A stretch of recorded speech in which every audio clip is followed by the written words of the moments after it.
ज्या पद्धतीने तेलंगणा सरकार हे सुप्रीम कोर्ट मध्ये गेलेलं आहे, या निर्णयाच्या विरोधात सुप्रीम कोर्ट मध्ये तेलंगणा गेलेला आहे। म्हणून आमची मागणी असणार आहे की महाराष्ट्र सरकारने देखील स्पष्ट भूमिका कागदावर घ्यावी अशी आमची अपेक्षा या ठिकाणी असणार। घोषणा करून या ठिकाणी चालणार नाही, तर केंद्राकडे लेखी पद्धतीने याला आमचा विरोध आहे आणि विरोधाची कारण स्पष्टपणे सांगणं गरजेचं आहे। जोपर्यंत शासनाचं पत्र लेखी आम्हाला येत नाही, 21 तारखेची बैठक आहे, त्याचं आमंत्रण निमंत्रण आम्हाला अधिकृत या ठिकाणी येत नाही, तोपर्यंत चक्का जाम नाही। मग आम्हाला भाषणच करायची होती तर मग कोल्हापुरात आम्ही सगळ्यांनी केली असती, कुठल्या तर हॉलला केली असती। आजचा निर्णय हा चक्का जामचा निर्णय या ठिकाणी आहे। त्यामुळे आम्ही जोपर्यंत शासनाचं पत्र येत नाही तोपर्यंत या ठिकाणी इथून हलणार नाही।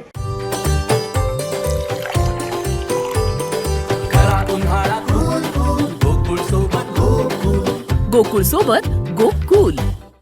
मधल्या काळात सांगलीतल्या काही मंडळींनी एक निवेदन तयार केलंय, लवादा पुढे मला वाटतंय लवादा पुढेच ना, कृष्णा हरकती देण्यासंदर्भातलं निवेदन केलंय।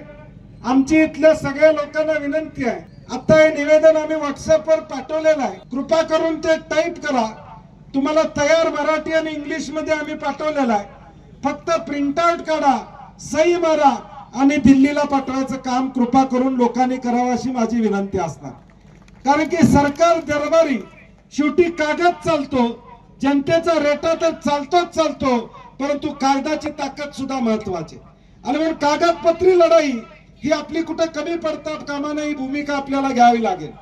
मागच्या 2 तारखेला केंद्रीय मंत्र्यांनी तेलंगणा, कर्नाटक आणि महाराष्ट्र या 3 राज्याच्या मंत्र्यांची बैठक बोलवली होती, परंतु ती बैठक रद्द झाली। ती पुढे कधी होणार माहित नाही। खासदार मगाशी धैर्यशील मानेंनी सांगितलं, त्यांनी विचारलेल्या लोकसभेच्या प्रश्नावर बैठक आहे, म्हणजे विशालजी राज्याची आमना बैठक नाही आहे, म्हणजे सगळ्यांना बोलाल त्यांनी आपण खासदार म्हणून प्रश्न विचारतो त्याच्यावर बैठक आश्वासन मिळालं की बैठक लावतो। ती बैठक केंद्राने या ठिकाणी 22 का 23 तारखेला लावलेलं आहे। आमची मागणी एवढीच आहे की कर्नाटक सरकारनं 5000 कोटी रुपयाचं बजेट याला या ठिकाणी लागू केलेलं आहे। या प्रोजेक्टचा खर्च 50,000 कोटी होता, आता 1 लाख कोटीवर जाणार आहे, कारण की 1 लाख एकर जमीन मागची जी पाण्यात येणार आहे त्याला कंपेन्सेशन यांना या ठिकाणी द्यावं लागणार। आतापर्यंत 20-25 हजार एकराचं कंपेन्सेशन कर्नाटक सरकारनं दिलेलं आहे, राहिलेला त्यांना पैसे उभे करायचे आहेत, ते उभे करू शकत नाही। म्हणून त्यांनी केंद्राकडे प्रस्ताव दिलेला आहे की हा प्रोजेक्ट केंद्राने कृष्णा अप्पर प्रोजेक्ट 3 म्हणून केंद्राने त्याला फंडिंग करावं अशी मागणी विशाल आता कर्नाटक सरकारने केलेली आहे। आणि म्हणून आमची भूमिका महाराष्ट्र शासनाबरोबर हीच आहे की महाराष्ट्र शासनाचे मुख्यमंत्री असतील, उपमुख्यमंत्री असतील, जलसंपदा मंत्री असतील, ह्यांनी सातत्याने सांगितलेलं आहे की याला आमचा विरोध असेल, परंतु बोलून त्या ठिकाणी चालणार नाही। भूमिका तिथे घेणं गरजेचं आहे। ज्या पद्धतीने तेलंगणा सरकार हे सुप्रीम कोर्ट मध्ये गेलेलं आहे, या निर्णयाच्या विरोधात सुप्रीम कोर्ट मध्ये तेलंगणा गेलेला आहे। म्हणून आमची मागणी असणार आहे की महाराष्ट्र सरकारने देखील स्पष्ट भूमिका कागदावर घ्यावी अशी आमची अपेक्षा या ठिकाणी असणार। घोषणा करून या ठिकाणी चालणार नाही, तर केंद्राकडे लेखी पद्धतीने याला आमचा विरोध आहे आणि विरोधाची कारण स्पष्टपणे सांगणं गरजेचं आहे। ज्याचा उल्लेख अनेकांनी केला, वडनेरे कमिटी, मुळात या वडनेरे कमिटीतले सगळे निष्कर्ष आम्हाला मान्य नाही आहेत, हे आपण सगळ्यांनी ठासून या ठिकाणी सांगितलं पाहिजे। काही मुद्दे त्यांच्या बरोबर असतील, परंतु त्यांनी जे म्हणलेलं आहे अलमट्टीचा परिणाम या ठिकाणी पुरवठा होणार नाही, तोच रिपोर्ट उद्याच्या भविष्य काळात आम्हाला त्रासदायक या ठिकाणी होणार। आणि म्हणून पहिली आमची मागणी शासनाकडे असणार आहे की वडनेरे कमिटीचा रिपोर्ट तुम्ही रद्द करा, नवी कमिटी नेमा आणि 4 शेतकरी आमचे त्यात घ्या, 4 शेतकरी आमचे त्यात घ्या। आम्ही तुम्हाला दाखवतो या अलमट्टीचा परिणाम नेमका आमच्या सांगली, सातारा आणि कोल्हापूर या 3 जिल्ह्यावर पश्चिम महाराष्ट्राचं अर्थकारण विस्कटणार आहे। या महाराष्ट्राच्या अर्थकारणामध्ये या 3 जिल्ह्याचा अर्थकारणाचा सिंहाचा वाटा या ठिकाणी आहे। त्यामध्ये शेतकरी, कारखानदार यांच्यातून येणाऱ्या टॅक्सवर या राज्याचा जीडीपीला हातभार या ठिकाणी लागतोय, हेही महाराष्ट्र शासनाला लक्षात ठेवलं पाहिजे. आणि म्हणून आमची विनंती आहे, आता यड्रावकर साहेबांनी सांगितलं, धैर्यशील मानेनी या ठिकाणी सांगितलं 21 ला बैठक आहे, परंतु यड्रावकरजी अरुणांना इथं आहेत, मी आम्हाला कुणाला निमंत्रण नाही. तुम्हाला तरी पत्र आले का आम्हाला माहित नाही. आमची आजची भूमिका स्पष्ट आहे की सरकार जोपर्यंत आम्हाला लेखी देत नाही तोपर्यंत आम्ही इथून हलणार नाही. थांबायचं ना, थांबायचं आता. सरकार जोपर्यंत लेखी आम्हाला सांगत नाही, ही बैठक लागली आम्हाला माहित नाही.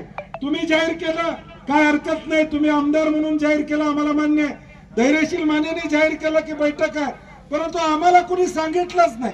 आम्ही इरिगेशन फेडरेशन असू दे, आम्ही सर्व पक्षीय आमदार हे सर्व पक्षीय आंदोलन करताना भूमिका आमची हीच होती, यात कुठलंही राजकारण आणायचं नाही. सगळ्यांना आम्ही निमंत्रण दिलं, उद्देश एवढाच होता. हा सामान्य माणसाचा प्रश्न आहे, हा एका जिल्ह्याचा नाही तर गोरगरीब शेतकऱ्याचा, व्यापाऱ्याचा, उद्योगाचा, सगळ्या जिल्ह्यांचा प्रश्न आहे. यात कुठलंही राजकारण न आणता आमची भूमिका एवढीच आहे.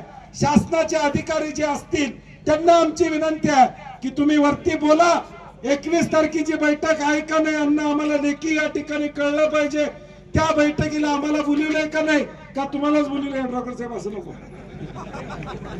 त्यामुळे त्यांनी सांगू देत की बाबा सगळे आमदार खासदार या बैठकीला, आमचे इरिगेशन फेडरेशनची लोक आहेत, आमचे अभ्यासू लोक यामध्ये काय, त्या बैठकीत आम्ही बोललो नाही तरी चालेल, आमचे अभ्यासू माणसं या ठिकाणी बोलतील, सांगतील मुद्दे की काय आहे.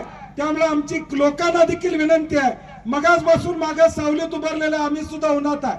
काल ज्यावेळी निरोप आला त्यावेळी ह्याच्यावर मांडव घालायचं का म्हणून मला विचारलं, म्हणलं मांडव नाही, आम्ही सुद्धा उन्हातच या ठिकाणी बसणार आहे, हा निर्णय आम्ही घेतो.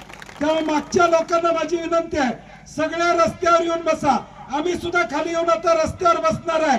जोपर्यंत शासनाचं पत्र लेखी आम्हाला येत नाही, 21 तारखेची बैठक आहे, त्याचं आमंत्रण निमंत्रण आम्हाला अधिकृत या ठिकाणी येत नाही, तोपर्यंत चक्का जाम नाही. हे मग आम्हाला भाषणच करायची होती तर मग कोल्हापुरात आम्ही सगळ्यांनी केली असती, कुठल्या तर हॉलला केली असती.